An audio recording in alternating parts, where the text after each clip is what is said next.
Muli po nagpapasalamat po kami sa patuloy po na pagsama ninyo sa amin sa pag-aaral na may title, A Thing Called Pag-ibig, Embracing the Invisible Truth of Love. Ngunit bago po tayo magsimula, mga kaibigan, ay hayaan nyo po na pangunahan ko po kayo sa isang panalangin. Let's pray po. O dakilang Diyos ang tahanan ni nasa mga langit, Diyos na mabagin sa lahat, patuloy po namin kayong pinupuri at pinasalamatan sa buhay at lakas na patuloy niyong pinagkakaloob sa bawat isa sa amin. Salamat po sa pagkakataon na ito na kami po ay patuloy na makapagpuri at makaunawa po ng inyong mga aral na ibabahagi sa amin sa gabing ito. Pangunahan po kami ng Banal na Espiritu sa amin pong pag-aaral. Patawarin kami sa aming pagkukulang at pagkakasala sa isip, salita at sa gawa upang sa gayon maging karapat-dapat kaming Kristiyano habang kami nabubuhay sa sanlibutan ito. Sa matamis na pangalan ni Jesus na aming tagapagligtas, magpasawalang hanggan. Amen. Ang title po ng ating pong pag-aaralan, mga kaibigan, ay Obedience, the Fruit of Love. Sa pasimula po, mga kaibigan, ay create po ng ating pong Panginoon ang sanlibutan. At according po sa Genesis, ito po ay nagre-remind po sa atin na lahat po ay belong po sa Kanya. At sa Genesis chapter 1 to 11 po, ay pinakita po sa atin na tayo po ay create po niya ang sanlibutan ng may pag-ibig po at mabuti. At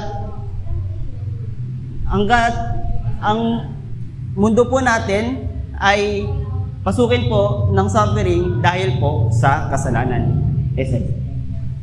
At ngayon po, aware naman po tayo sa nangyayari po sa sanlibutan, mga kaibigan. Nandyan po ang terorismo, digmaan, kahirapan, alalahanin, pagsubok, at lungkot. At makikita rin po natin at lagi po natin naririnig sa radyo at telebisyon kung paano ang mundo ay patuloy ng yung mga bagay na ito, patuloy na tayo nakakita ng karahasan, pagpatay, pangingikil o anumang bagay na deviant behavior na hindi po karapat-dapat at hindi po ayon sa kalooban ng Panginoon. At mga kaibigan, mapalad po tayo na ang ating pong Panginoon ay nagbigay po sa atin ng mga pabalita at pag-asa sa pamamagitan po ng kanyang salita. At ito po ay ang banal na Biblia. Sabi po dito, mga kaibigan, sa Jeremiah 26 verse 2, ganito ang sabi ng Panginoon, tumayo ka sa kalooban ng bahay ng Panginoon at salitain mo sa lahat ng bayan ng Huda na nagsisiparoon upang magsisamba sa bahay ng Panginoon ang lahat ng salita na inutos ko sa inyo upang salitain sa kanila. At huwag kang magbawas ng kahit isang salita. Sinasabi po dito, mga kaibigan, sabi po sa atin ng Panginoon, mga kaibigan, na tayo po ay umaroon po. Saan po? Sa bahay-sambahan at lahat po ng atin pong narinig na mapabalita ay atin pong iyayag, ngunit may babala po ang ating pong Panginoon.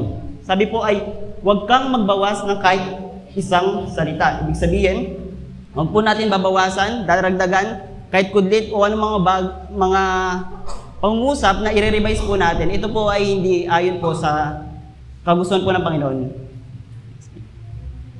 Sa magpapatuloy, according po sa Apokalipsis 22:18-19, sabi po rito ay, aking sinasaksiyan sa bawat tao na ikinig sa mga salita ng hula ng aklat na ito, kung ang sino man ay magdadagdag sa mga ito ay daragdagan siya ng Diyos ng mga salot na nakasulat sa aklat na ito.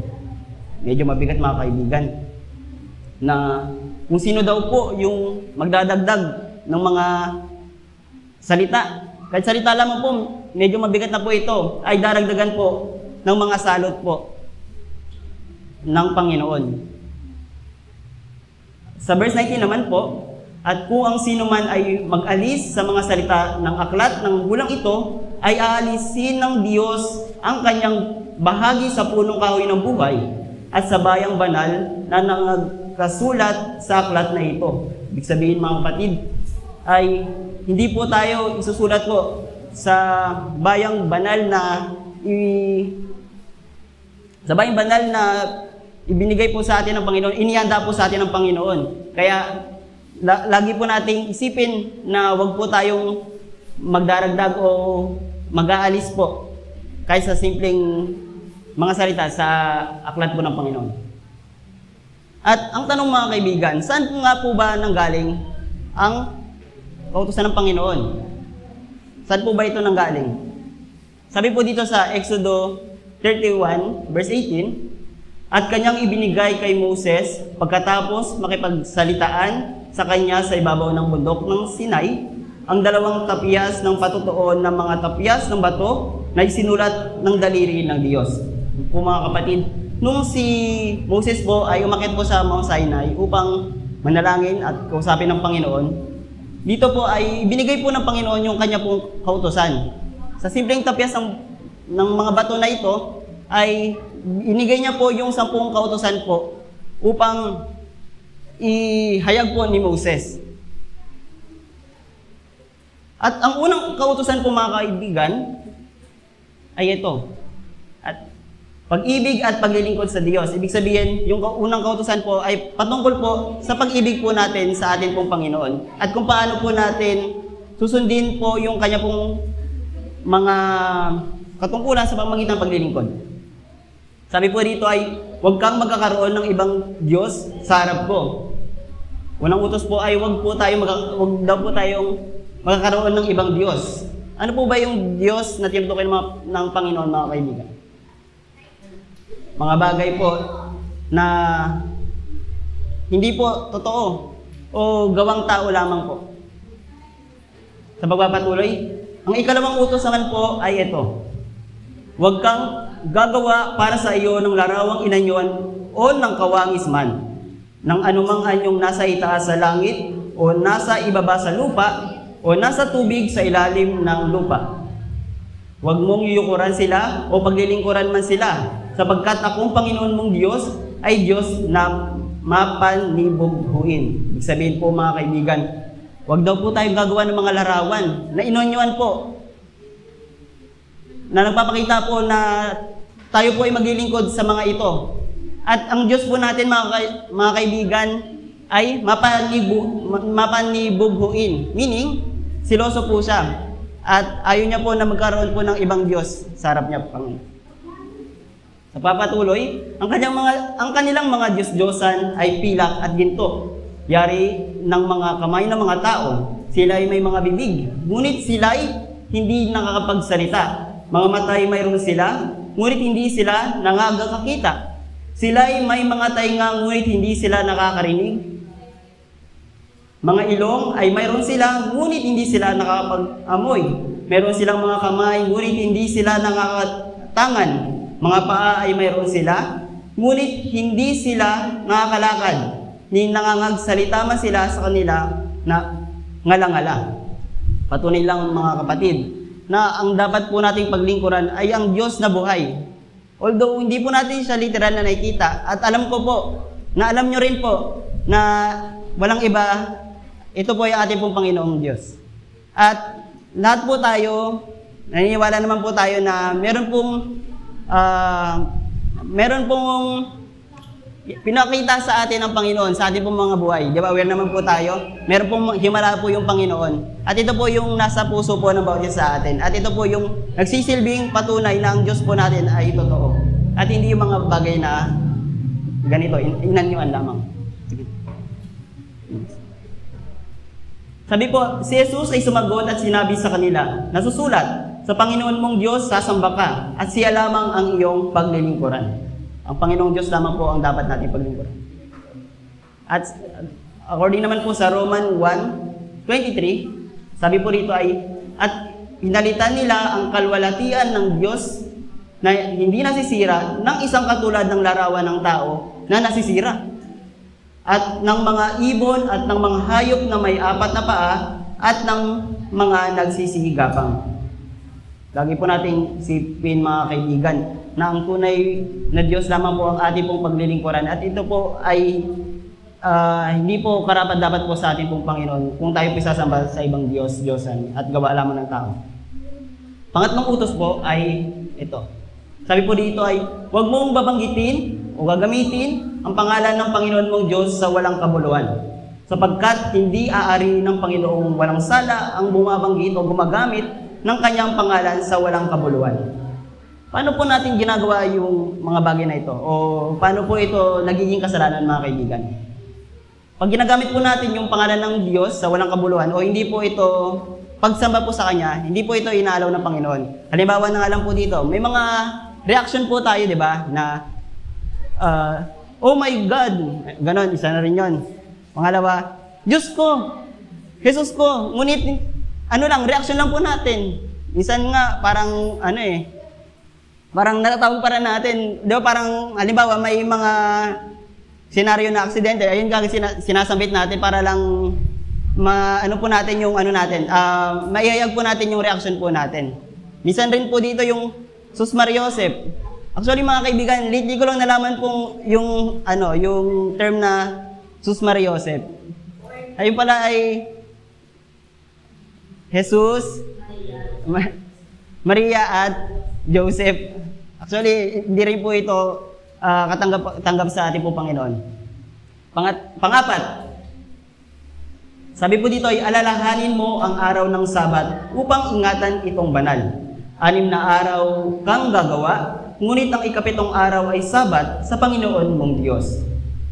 Kaya sabi po ng Panginoon ay, meron po tayo, di ba mga kaibigan, meron po tayong 7 araw upang, meron po tayong 7 araw na ibinigay po yung Panginoon. Yung 6 na araw po ay gagawin po natin yung ating po mga personal na gawain. At yung ika-7 araw naman po ay i-bless po ng Panginoon. Actually, mga kaibigan, yung itong ika-7 araw ay nagpahinga rin po yung Panginoon. Ibig sabihin, wala pong natatangi. Lahat po, kailangan po magpahinga sa araw na ito. At ito po yung tandaan ng pag-ibig po natin sa Panginoon. Na tayo po ay sasamba po sa itinalaga niyang araw, which is yung araw ng Sabat. At ito po ay papag-aralan po natin sa mga susunod pa po nating kabanata. Okay po, sa ika-4 na utos po ay about po sa kabanalan at pagsamba po sa ating Panginoong Diyos. Sa ika-5 utos po, sabi po dito ay, igalang mo ang iyong ama at ang iyong ina. At upang ang iyong mga araw ay tumagal sa ibabaw ng lupa na ibinigay sa iyo ng Panginoon mong Diyos. Lahat naman po tayo mga kaibigan ay naging anak. At lahat po tayo ay wala pong excuse sa utos na ito na lahat po tayo ay susunod at igagalang po natin ang ating mga magulang. At meron po ditong promise yung Panginoon na i-extend daw po niya yung atin pong days na nalalabay po dito sa lupa. Diba? Sobrang respeto ang binigay ng Panginoon sa atin pong mga co-creator niya, which is yung atin pong mga magulang. Next. Ito po ay tumutukoy sa kautusan ng paggalang. Ika-6 na utos. Huwag kang papatay. Diba? Alam naman po natin, ever naman po tayo, na hindi po dapat natin tanggalan ng karapatan yung isang tao na maging malaya o gawin yung mga nais niya. At ang Diyos naman po ang nakakalam kung kailan po ang kamatayan ng isang tao. Kautusan ng kabaitan o pagiging mabuti. Ika-7 utos, huwag kang mangangalunya o huwag kang mababae, manlalaki. Ano pa bang term nito? May kiapid. Yan. Diba? Sa panahon po natin, nakikita rin po natin yung, kahit sa palabas, may mga ganito na rin eh. Pero ang sinasabi niya doon, ika-6 na utos din, no? Pero ang nakalagay po sa Bible is, ika-7 utos. Okay. Next. Ika-8 utos. Huwag kang magnanakaw. Huwag kang manguha ng hindi sa'yo o hindi mo pag-aari. Next. Ito po ay kautusan ng katapatan o pagiging honest po natin. Next. Ika-9 na utos. Huwag kang magbibintang sa iyong kapwa. O huwag kang magsisinungaling. Huwag kang magbibigay ng maling statement o false statement. Ito po ay kautusan sa katotohanan o pagsasabi po ng katotohanan. Ika-10 utos ay huwag mong iimbutin ang bahay ng iyong kapwa Huwag mong imutin ang asawa ng iyong kapwa, ni ang kanyang aliping lalaki o babae, ni ang kanyang baka, ni ang kanyang asno, ni anumang bagay ng iyong kapwa. Ibig sabihin, huwag po nating aangkinin. Okay. O ito po ay kautusan ng pagkakasiya o contentment po. Alam niyo po mga kaibigan, may mga pagkakataon po no, na halimbawa, may mga kaibigan po tayo na umangat sa buhay. Then may mga tao, minsan, na ang ginagawa nila, imbis na i-motivate po yung sarili nila na sabihin sa sarili, ay, galing naman ni kaibigan. Gagawin ko motivation yun para ganito rin yung mangyari sa akin. Yung iba naman, ginagawa nila, inaano nila, sisiraan, minamarites, upang sa ngayon lumagapak. Although, ano po sa atin to tinatawag po sa kultura po natin as crab mentality. Pero ganun pa man, ito po ay hindi po kaya sa Panginoon at ito po ay nakalagay sa 10 utos. Ito, yung atin pong kautusan mga kaibigan, kung mapapansin nyo po, yung 4 na kautusan po ay tumutukoy po sa pag-ibig natin sa Panginoon. Tumutukoy kung paano po natin i-respeto, igalang po ang ating Panginoon. At yung isang kautusan naman po ay pag-ibig po sa ating kapwa, sa ating neighbors, di ba? Love your neighbor as yourself. Okay. Sa una po is katiyakan. Katiyakan na meron po tayong isang Diyos na sasambahin at wala pong iba kundi ang Panginoong Diyos na totoo. Yung katapatan po, katapatan sa isang Diyos lamang at wala nang ibang Diyos na paglilingkuran. Pamimitagan or parang i-honor po natin na yung atin pong mga sasabihin about sa Panginoon ay patungkol lamang po sa pagpupuri po sa Kanya at hindi po sa mga bagay na hindi po kapuri-puri sa Kanya. Kabanalan.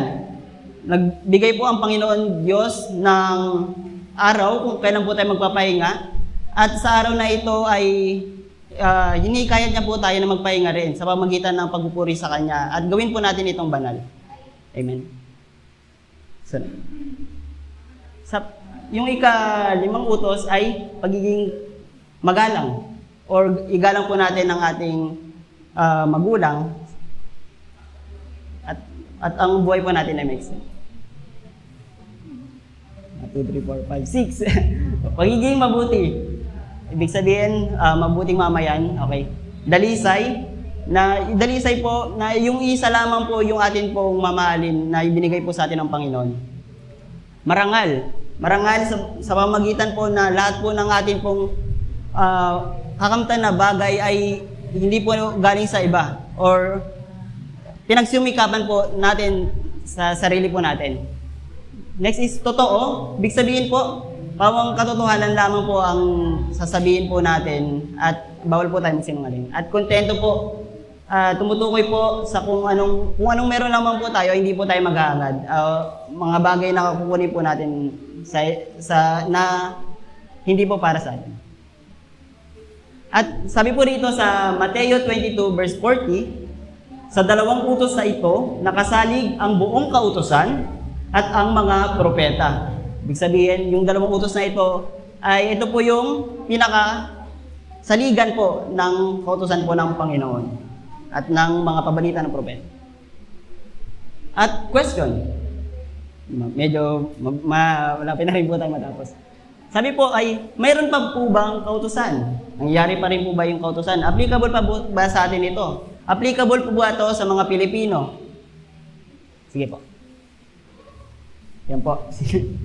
Ginasog po ang kautusan. Sabi po dito sa Mateo 5 verse 17, huwag ninyong isiping ako'y naparito upang sirain ang kautusan o ang mga propeta. Ako'y naparito hindi upang sirain, kundi upang ganapin. Kung mapapansin niyo mga kapatid, sino po nakakaalam ng story po ni Jesus? Di ba yung story po ni Jesus? 30 years po siya sa poder po ng kanyang mga magulang. Siya po ay isang tukang karpentero at hindi po siya nakapag-aral sa mga matataas na universidad. Ayun po, nanggaling po siya sa mahirap na bayan. At sa 33 years sa 3 years na nalalabi po sa kanya, siya po ay nangaral po dito sa libutan. Na bagamat siya po ay Diyos ng mga Diyos at hari ng mga hari, ay siya po ay voluntary na bumaba po dito sa lupa upang iligtas po tayo. Tayo na naging rason po ng kanya pong kamatayan at pagbayubay po sa kanya sa krus ng Kalbaryo.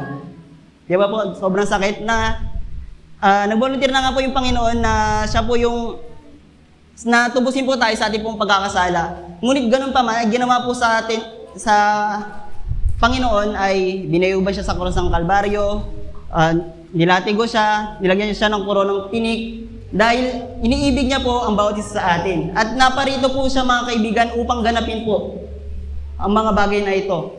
At siya po ang patunay na bagamat ang tao ay likas na makasalanan, ay siya po ay naging daan para ganapin ang mga bagay na ito nang hindi po siya nagkakasala. Na bagamat nagkatawang tao siya. Matuloy. Ang tanong, mahirap ba sundin ang kautusan? Mahirap ba sundin ang kautusan? Di ba sabi nga po nila mga kaibigan, kung ano yung bawal ay yung masarap o ayun yung parang gusto natin gawin.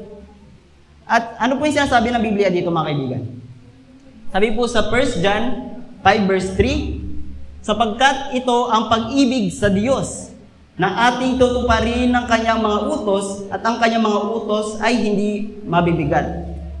Simple lang pala mga kaibigan. Ang pagsunod po natin sa kautusan ng Panginoon ay tanda po ng pag-ibig po natin sa Kanya, sa ating Diyos. At ang kanyang mga utos, siya na rin po nagsabi, ay hindi po mabibigat. Hindi naman po siya talaga burden, di ba? Di ba? Hindi naman po madali po. Kahit yung mga, kahit sa iba man ay simple ito, pero sa atin po, alam naman po natin, aware naman po tayo na hindi po siya talaga totally mabigat po sa atin. Kahit, sa unang utos pa lamang po ay sabi, huwag kang magkakaroon ng ibang Diyos. Diba? Doon pa lamang po ay binibigay na po sa atin na simple lang po ang kautusan po ng ating pong Panginoon.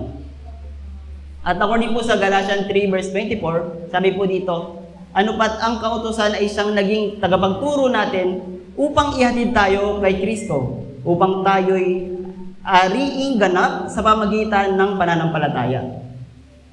Ang kautusan po ay siyang magtuturo po sa atin ng pag-ibig po natin sa Panginoon. At the more na inihate po natin yung kasalanan, the more na inibig po natin ang Panginoon, magiging curious po tayo. At nararanasan po natin yung Christ-like character. At sa pamagitan po ng ating pong pananampalataya sa Panginoon, ay nararanasan po natin na maligtas. At according po dito sa Roma 3, verse 31, niwawalan kaya nating kabuluhan ang kautusan sa pamagitan ng pananampalataya. Huwag nawang mangyari, kundi pinagtibay pa nga natin ang kautusan. Tayo po mga kaibigan na nakakaranas po ng mga pagsubok sa ating pong buhay. At kung tayo po ay mananampalataya sa Panginoon, ay tutulungan po tayo ng Panginoon na malabanan po natin ang mga pagsubok na ito. At kailangan sa pamagitan po ng pagsunod natin sa Panginoon ay unti-unti po ay pinagtitibay po natin ang kanya pong mga kautusan. Next. Sabi po sa 1 John 2 verse 3, at sa ganito'y nalalaman natin na si ating nakikilala kung tinutupad natin ang kanyang mga utos. Gaya po ng sabi po mga kaibigan, the more na lumalapit po tayo sa Panginoon, the more na humingi po tayo ng guidance, ng wisdom sa Panginoon na mas kilalanin pa siya, ay tinutulungan po tayo ng Panginoon. At kung tinutupad po natin ang kanyang mga utos, ay pinapakita po natin na interesado po tayo na lubos pa siyang makilala.